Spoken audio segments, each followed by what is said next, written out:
Ladies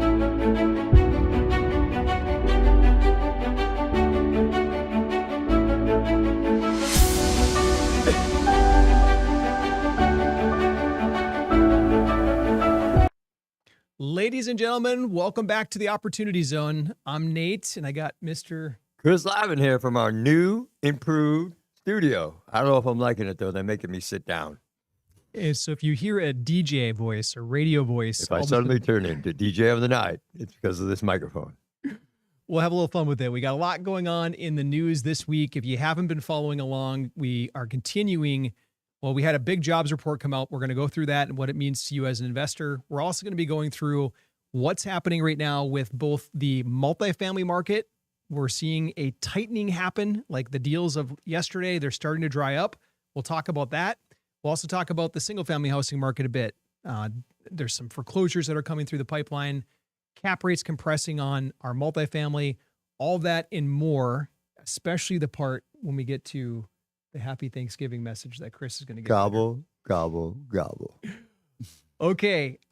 First up, we're going to review quick Bible verse. I'll ask Chris to give us a blessing, and then we'll jump into kind of the meat of the show. If you are an investor or you're considering investing in something, then this is the show to pay attention to. Chris, Britt, and I break down the headlines and how it affects you as an investor. And how it affects us personally. Yeah, very, very true. And Chris and I do have an investment opportunity open. We'll talk about that at the end of this. I'll say it right up front. If you are looking for an opportunity, then you'll want to join our wait list. Literally just type wait list in the chat down below, and our team will get you over the link for that. So first, Chris, Thanksgiving. The Bible verse is from Thessalonians 5:18. It says, "Give thanks in all circumstances." And I want to give everyone a little history lesson before you give the blessing. And the history lesson is this: George Washington gave the first proclamation for Thanksgiving. It was back in 1789. We had just formed as a country, and first president of the United States, George, says, you know what? We need to give this day as gratitude towards God. You know, and I want to point that out because a lot of people think they're like, well, the United States wasn't founded on Christian values. No, that's not true. Like, it totally was. George Washington, the first president, immediately said, we're going to proclaim this. This is one of the first holidays that he proclaimed. Now, I know that later on, you got that look. Yeah, remember in school when you grew up, one nation under God, indivisible? Oh, they don't do that in a lot of schools anymore. What? Yeah, a lot of schools don't do that anymore. Yeah, there's a Minneapolis school right now that literally they don't do anything under God anymore, except unless you're Muslim, they have prayer rooms for Muslims in the Minneapolis school, in a Somali community in Minneapolis. Don't even get me started, please. Yeah. Please, that's not even right. Okay, I know that there is the myth out there that Abraham Lincoln was the person that made Thanksgiving, but that's not true. I'll just say this, during the Civil War, it became a fractioned nation. In some states, especially in the South, stopped observing Thanksgiving. Some states, they switched the date on it. And so you had some states that were doing it two different days during the year. And so it kind of became a mess. And so one of his proclamations is that the country had to come back together again. It had to remember its roots. And so he's the one that signed it again into law and gave proclamation for it. And that would happen on October 3rd, 1863. So that's 2 U.S. presidents that really mandated that day. With that said, Chris, would you mind giving us a blessing? Heavenly Father, first and foremost, let me express my gratitude for who you are and what you are in my life. Since I made the decision that you are everything and that everything is a miracle, my life has just become so much easier. Everything is a blessing. I'm grateful for everything that I have, even the difficult times, because if we reflect upon the difficult moments we walk through in our lives, we realize that they don't last forever. And those difficult moments train us and teach us and form us to be of better use to you. I ask that you bless the conversation today and bless the teachings that Nate and I are going to speak of today, so that the people that are listening can take the talents that you bless them with and multiply them and be fruitful so that they can have a positive impact in the world. I ask all of this in your name. Amen. Beautiful. Okay, I'm going to pop up the news. We're going to go through this article by article and break it down for you guys. The first article I'm going to put up, Chris, is going to be this one on Toyota and their manufacturing that they're building. And Is this pandering? Is it a gimmick? Yeah. Well, what I like about it is that one of his facilities is right next to our property in Yes, Georgetown. yes. God love him. He's making us money. And so we've got this beautiful little 72 unit building up there. And literally, as tenant leases expire, we bought the building, I don't know, a year ago or so at 650 per unit. As those tenants leave, they're now renting for 1,000 plus per unit. That's like an 80% increase in rents. That's right. That's massive. And part of it is thanks to Toyota. Toyota's expanding pretty massively. And now you've got the CEO who just became full on mega, make America great again. Chris, what's your take on this? You asked for it, you got it, Toyota. Hey, this is absolute pandering, but I'm good with it, right? So let's talk about this for a minute. The CEO of Toyota is showing up in MAGA gear because he's building more plants in the United States and investing more money here. Do you know why? Because it's cheaper to manufacture a vehicle in the United States now, thanks to President Trump's tariffs. What? Those crazy tariffs that would never work? So, crazy like a fox is the term I like to use about our president. He does these things and he makes it like obscene or just nuts to come back to some level of normalcy. So if he anchors you at insanity and then pulls you halfway back down, you're like, thank God that happened. But the reality is that his tariff systems are starting to work. And this is a result of those tariffs, I believe, or a large part of it. Now, we've got stuff being manufactured in the United States. We've got more American jobs, and we've got more tax dollars, and more and more and more. And at the end of the day, it'll bring the cost of the Toyota products down in the United States. And since they're American manufactured, there's nobody can be upset about it. They're manufactured in America by Americans, being sold to Americans. What more could you ask for? Yeah, manufacturing's dominating right now. Chris Yep. and I made a manufacturing investment last year, and we're watching the fruits of that come out. It's never missed a distribution since we got it. Like manufacturing's in a resurgence right now. It really is. It really is. Re-Americanizing. Or patriotating. You know what I'm trying to say, because I don't. On that note, I'll flip over and we'll talk about multifamily for a second. So cap rates. Chris, what on earth does cap rates declining mean? Why are people talking about this? Well, when cap rates decline, values of property go up, right? So, if I buy a property at a 5 cap over a property at a 6 cap, basically you get the value of a property by taking the net operating income and dividing it by the cap rate. If the cap rate is smaller, the value goes up. It's very simple math. But why is that significant in the market? Couple of reasons. First of all, it allows people who are struggling right now with their existing financing or their existing leverage to refinance earlier, right?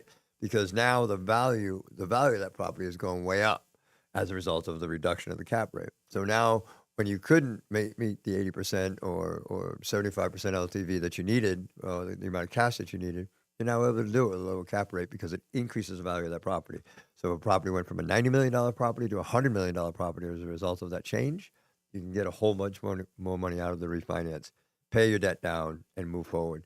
And it's allowing a lot of operators to get back in line as a result, because the banks have a lot of special circumstance stuff that they're dealing with, and this changes the value of the properties, therefore putting the banks in more of a secure, or the lenders, I should say, in more of a secure position. So all in all, it makes everybody really happy except buyers. Yeah. So if you've been hunting for a multifamily, this may very well be the last window of time to grab good deals. Yeah. Yes, there's going to be deals 10 years from today. There will always be, stuff to invest in multifamily. But what we saw the last 3 years was a major correction. When Jerome Powell jacked up interest rates super high, super fast, it took commercial real estate to its knees. And we're still grabbing some of the last of those deals right now. But they're starting to dwindle. But one thing you got to understand, right? One thing that you should be aware of, I guess I should say, is that cap rates are rebounding faster than interest rates, right? So people are being very, very, very bullish on multifamily. In other words, they're buying today at a lean cap rate and a high interest rate, knowing that they're going to be able to refinance at a lower interest rate. People are grabbing up deals. Remember that this country in general has a housing crisis, in as much as that there is not enough houses for the people. So multifamily is definitely going to increase in value as things move forward. And so that's why these people are taking these chances. Plus, there's a whole bunch more cash circulating, and people got to get rid of it. They're looking for those tax breaks. Chris, let's talk for a minute about what renters of these buildings, tenants, want today. So an article just They came want to out. rent. Multifamily news. I don't understand it, but they want to rent. They want to rent. What are they really looking for? This article goes through and outlines some of the key things, but what is it in Well, summary? the reality is still that it's cheaper to rent than it is to buy at this point, right? So as long as people want to continue to rent, the market's going to keep swinging towards that. What am I saying? There are people in this world that I happen to be one of them. I don't believe that your house is an asset. Your house is a liability. I mean, between taxes and everything else, unless you're in one of the few places in the country, here in Florida, where your house appreciates in value faster than the total amount of interest and insurance and taxes that you pay on your house. If that's happening to you, God love you, you actually have an asset. But that's not true for 80% of this country. The reality is that people want to continue to rent because they don't want the responsibility of buying. Like, as folks get older, they just don't want to deal with an asset that they've got to go out and mow the lawn and do all that stuff. If you rent an apartment, you don't have to deal with any of that. The refrigerator breaks, you call the landlord. The clogged sink, you call the landlord. If there's a clogged toilet, you call the landlord. If the hot water heater's not working, you call the landlord. And you don't have to deal with any of that stuff. A lot of people, that's what they're looking for in life. And it is what it is. I just like, me personally, I like running cables in the walls, and I like having my stuff the way I want it. Other people, that's not important to. But again, your house is not an asset; it's a liability. If it's not earning you money, it's a liability. What I was shocked to learn about renters in that survey is that they would rather pay a little bit more. Yep, they're budgeting for more rent. Yep. Yeah, so everyone that keeps saying, "Oh, their rents are falling," yeah, in some markets it's true, but for the most part, tenants are saying, "No, I will pay more to have more space. I will take a 2-bedroom apartment so I can work from home in 1 bedroom and have the second to sleep in." Yep. That's a trend happening now. 100% true. And then the other trend that's happening is tenants like flexibility, meaning if they can, instead of signing a year lease, if they can do a month to month, or there's some companies now, Chris and I hired one of them to help fill some vacancies, that they literally let tenants roam between properties. Yeah. They'll come in basically a couple months here, a couple months there. They have the freedom to go wherever they want, assuming that they're teleworking. Okay, let's move on. We have Redfin. They are basically saying mortgage rates are too high, and this is what's stalling the housing market. 100%. Your thoughts? They're 100% accurate. It's still at 6.25%. That's crazy. Like, the Fed has only pulled back. All right, I say that's crazy, but let me qualify that. Back when my parents bought their first house, mortgage rates were 10%, right? Like they were bad back then. So even 6.5% or 6.25% is actually a good rate compared to that, but not compared to recent history when they were at 2.5%, right? So as the world tries to readjust, and the shock starts to wear off of what has happened to us, there's not enough pullback. There's not enough acceleration in the market. The capital is not flowing like it needs to. The Fed needs to pull back another point. We need another point and a quarter in order to get it to a place where mortgages are at 5%-ish. I think that's the sweet spot. So yeah, Redfin's nailed this. Yeah, I think your 5% is an accurate forecast with maybe a 7 to 10% price reduction. Yeah. That's where I think the sweet spot is. Yeah. It's basically people can afford about 1/3 of their income on their housing expense. If you look at the historical long-term trend. Yep. And we're not there. We're above there right now. We got to get back to that 1/3 of income going towards housing. That's a good, comfortable place to be. All right. We got Mr. Pulte telling Americans that Venmo is going to start accepting rent payments and mortgage payments. This is new. It's never happened before. Any thoughts on this, Chris? Yeah, I think it's a natural progression of things. It had to happen. I quite ignorantly assumed that Venmo. Let me rephrase that. So you can send money to anybody for anything on Venmo, right? So I assumed that there were people paying their rent with Venmo. But what Venmo has done is they've made their platform more robust so that there's some protection for for landlords. There's an actual integration so that they can send reminders and all that kind of stuff. But yeah, so it's I think it's a natural evolution of things. People don't carry cash anymore, and you can't pay rent generally with credit cards. So I think it's good. I think it's good. I think it's about time, actually. Beautiful. Chris, I forgot to give you your subscribe sign this week. I don't even know where it is. You don't have to hang it up, but we're going to have to remember. Hey, remember to subscribe to the show so you get the next one, and you also get Mindset Mondays with this guy on Mondays. Okay, next up, Chris, this one might get your blood boiling a little bit here. Please. Let's let it The rip. problems of affordability in the housing market be solved if we were to deport all of the 20 million or so criminal aliens that are currently illegally in our nation? Well, I think it would have an immediate impact if we deport all of the illegal aliens in our country. When you have, as you said, millions of illegal aliens coming across our border, from a housing standpoint, it has stifled the housing supply and caused affordability to skyrocket. Hundreds of thousands of illegal aliens living in government-funded, HUD-funded homes. Okay, I'm not going to take up the whole video on this, but I want to kind of give a synopsis of what he goes on to say. And he's essentially describing part of the problem with our housing crisis, like the shortage, is that we've got 12 million plus illegal immigrants in the country. Please. Okay, yeah, it's part of the issue, but it's not the whole sum of the issue. It really isn't. It's a much bigger issue than 12 million illegals working in this country. I find it hard to believe that he actually believes that. And I'm usually a big fan of this guy, so I don't know where he's going with this. Doesn't make sense. I think it's the entire administration is just hammering this point. Let's pull up the next article because this kind of overlaps. You got in Charlotte right now, they had called it Charlotte's Web. ICE and CBP went in, cracked down. They arrested 370 undocumented workers, which created this massive scare. You had 21,000 plus people, like kids, skip school the next day. That's 15% of their student body, by the way. We also saw a whole bunch of people not show up to work the next day. And the city got so scared with this, all of a sudden no one's doing anything anymore, that they started offering $100,000, up to $100,000 per family affected by the ICE raids. So this could mean that if I owned a restaurant and all of a sudden none of my workers are showing up, I could go apply for that money from the city. If my kids got scared, I could go apply for this money. I love this. This is a great, great plan. So if I'm a criminal and I'm breaking the law and then somebody comes in, corrects that, I should get compensated. If you follow that logic, follow me, since this is North Carolina, South Carolina, follow my logic for a second. If I have a still in the woods that I make my money off of and ATF finds that still and destroys it, the city should now pay me because I don't have income. Is that what we're going with this? I mean, think about it. What's the difference?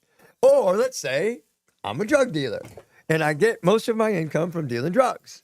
And then one of my couriers gets interrupted and I can no longer generate income as a result of my couriers being interrupted.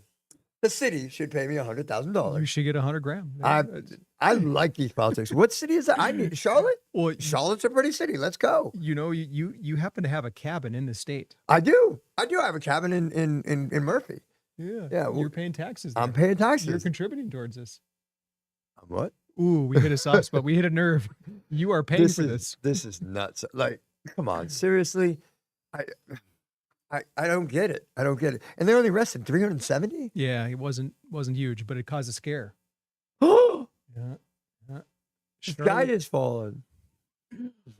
All right. The rest of the administration is using this same kind of, I don't want to call it rhetoric. I don't have a better word for it. Jobs report. The labor market Non-farm really quick. payrolls are up a robust 119,000. 119,000 will be the best since April when we were up 158,000. If we look at labor force participation rate, it ticked up. That's a good thing. 62.4 equals where we were in May. You have to go to April of this year when it was 62.6 to find a higher number. If we look at the hours worked, and this is always important, it remains what he's talking about here because it's interesting. The entire administration, so we started with Scott Turner, who's HUD Secretary, and now we're moving over into the Department of Labor. And the Department of Labor is basically saying that too many Americans are out of work that are basically because of illegal employment. Now the illegal employment is stepping aside. So 708 foreign-born workers have left the labor force. So it spurred 3.4 million native-born Americans to join the labor force. So the entire administration is basically just pointing and saying, hey, look, now that we're getting illegal immigrants out of here, Americans are getting back to work. Your thoughts? Yeah, I'm feeling it. So here's what's going on. The illegals are working. And remember, the people that hire illegal aliens are criminals, right? I mean, you're breaking the law. There's laws that says who you can hire and who you can't hire, I-9 form and all that. And let's get honest here for a minute. The reason they're doing it is because they could pay wages that are horrible, right? This is just shy of human trafficking or slavery, right? Indentured servants, right? This is what they're doing. So now that labor force is no longer available to them. So now they have to pay a fair wage, and a fair wage is what Americans will work for. That's why you're seeing people go back into the workforce. I wholly believe it. The wages. Well, we just to kind of put the icing on the cake on this, I'm going to pull up a quick little newscast. This newscast, I won't play the actual video, but what's happened essentially is that the deportations that Trump was trying to do got blocked by a judge, and they were trying to send people that wouldn't be accepted by their home country. They were trying to send them to El Salvador, and El Salvador was gladly willing to take them to their big maximum security jail and all that kind of stuff. Well, do we pay El Salvador to take these people? Yes, we pay per person to take them. Yes, yeah, they were happy. But a judge blocked it. United States judge blocked it. And so they appealed it. The Trump administration appealed it to the Supreme Court. The Supreme Court made their ruling, and they're saying, you know what? You can deport them to El Salvador, even if that's not their home country. Okay, so what message does this send? Don't care where you come from, you're going to end up in the grueling conditions in El Salvador. So don't break the law. Don't come into my country illegally, and you won't have to deal with any of that. Okay, I'm going to change gears on you, Chris, as we round this out. And we need to talk for a minute about Section 8. So we've talked, if you are a landlord right now who are maybe you're considering investing into a Section 8 investment, please pay attention to this.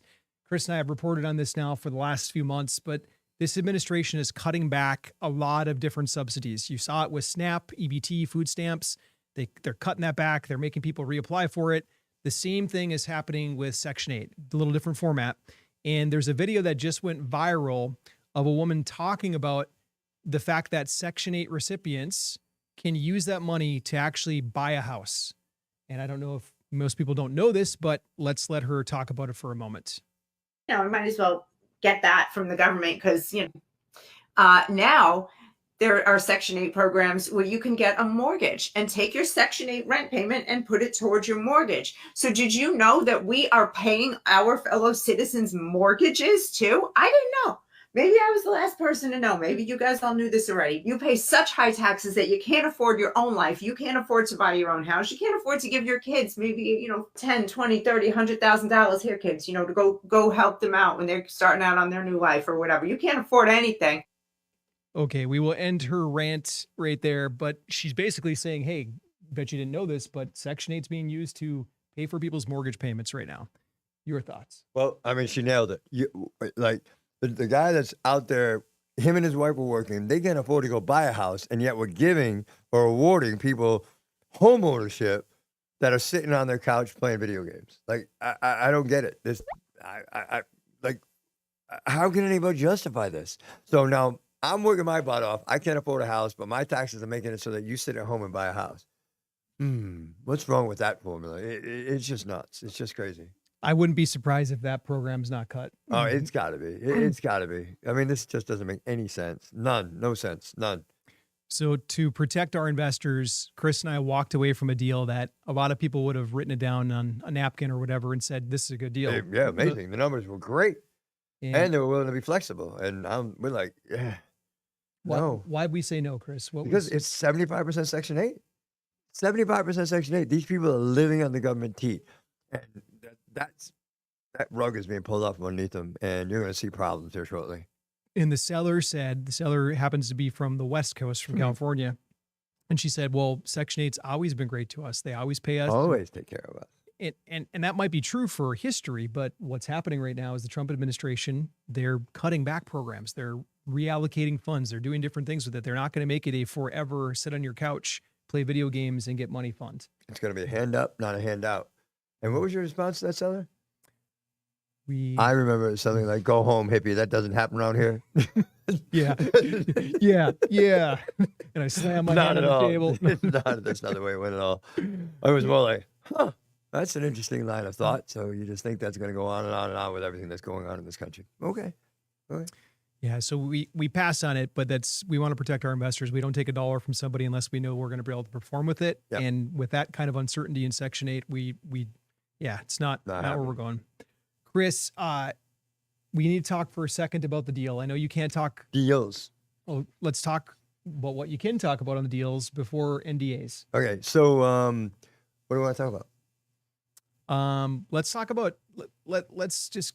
So we've got an investment opportunity in the tech sector. You want to start there? Yeah. An investment opportunity in the tech sector. I can't go into a lot of details about it, but the returns on this investment are better than any deal we've had over the past 2 years. I would say probably, right? It's a grand slam home run.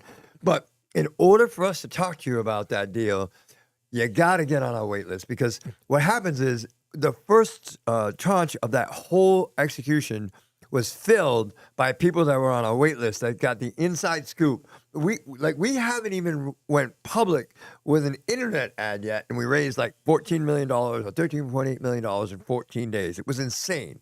So if you want to get involved in deals like this, you have to get on our wait list. It's an SEC thing, right? At that point, you're part of our inner circle. We have a relationship with you. And then if we have a deal that we're not going to go public with, we can come and talk to you directly. So please, please, please be a good steward of the things that God's blessed you with. Get on our wait list and at least have a conversation with us so you hear what's going on, because you're looking at two guys that invest in these things, not for personal benefit, but to really positively affect the world in a positive way to the best of our abilities. So I happen to think you're signing up with the right crew when you sign up with us.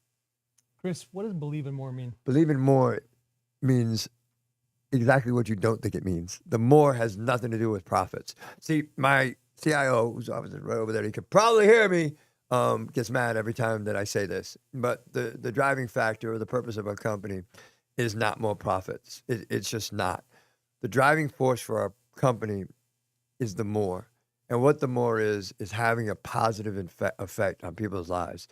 And it just so happens that as a result of us having or focusing on having a positive impact on people's lives, the profits come rolling in because we do things unintentionally that make our tenants stay in our properties longer. We do barbecues. We put ministers in our properties so that people have somebody to go and talk to. These people generate community so that people are now attached to a community and not want to leave. And when they don't leave, we don't have to spend CapEx dollars to improve and turn an apartment. And that all translates to better bottom lines for us and us having more money to go out and do the positive things that we need to do, feed children, put clothes on people's back, education, spend time with kids, do our Fishers of Men thing by taking them out on fishing boats and tell them and talk to them from God-fearing men that they don't have in their lives. It gives them a chance to be around people that believe that this world is worth saving, one kid at a time.